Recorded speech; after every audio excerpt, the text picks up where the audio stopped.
لاہور ایک ایسا شہر جو صرف اینٹوں اور سڑکوں سے نہیں بنتا بلکہ تہذیب، رنگوں اور موسموں سے جیتا ہے۔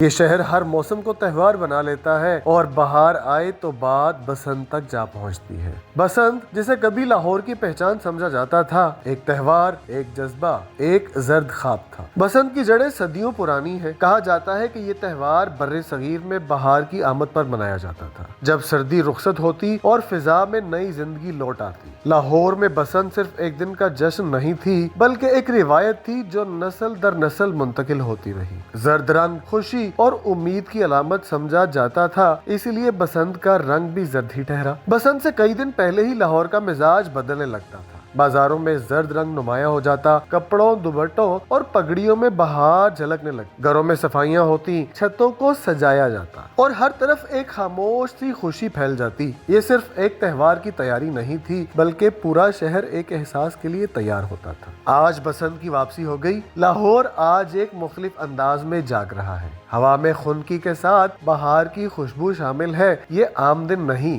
لاہور میں آج بسنت منائی جا رہی ہے، ایک ایسا تہوار جو رنگ، خوشی اور ثقافت کو ایک دن میں سمیٹ لیتا ہے۔ بسنت کے موقع پر لاہور کی رونق دوبالا ہو گئی ہے۔ بازاروں میں غیر معمولی چہل پہل ہے، ہر طرف زرد رنگ نمایاں ہے، چھتیں سنواری جا رہی ہیں اور بعض مقامات پر بسنت منانے والوں نے چھتیں 1-1 کروڑ روپے میں بھی کرائے پر حاصل کر لی ہے۔ شہر ایک اجتماعی خوشی کی تیاری میں مصروف ہے۔ اندرون لاہور میں بھی ہر چھت پر کسی نہ کسی نے رنگ جمانے کی تیاریاں کر لی ہیں۔ ہر ایک سوسائٹی اور ہر ایک گلی کوچے میں بسنت کی خوشبو بکھر گئی ہے۔ پتنگیں اور ڈوریں بک رہی ہیں اور تیاریاں اور بھی زیادہ تیز ہیں۔ ذرائع بتاتے ہیں کہ دنیا بھر سے مہمان 22 سال بعد ہونے والی بسنت منانے کے لیے لاہور پہنچے ہیں۔ حکومت پنجاب نے چند پابندیاں لگائی ہیں لیکن ایونٹ کو منانے کا پورا موقع فراہم کر دیا گیا ہے۔ لاہور میں 6 سے لے کر کے 8 فروری تک چھٹی کا اعلان کیا گیا ہے اور اس دوران موٹر سائیکلوں کو چلانے پر پابندی ہوگی، جبکہ صوبائی حکومت لاہور میں تمام ٹرانسپورٹ ان 3 روز میں مفت فراہم کر رہی ہے۔ آپ بھی بسنت منائیں لیکن احتیاط کے ساتھ۔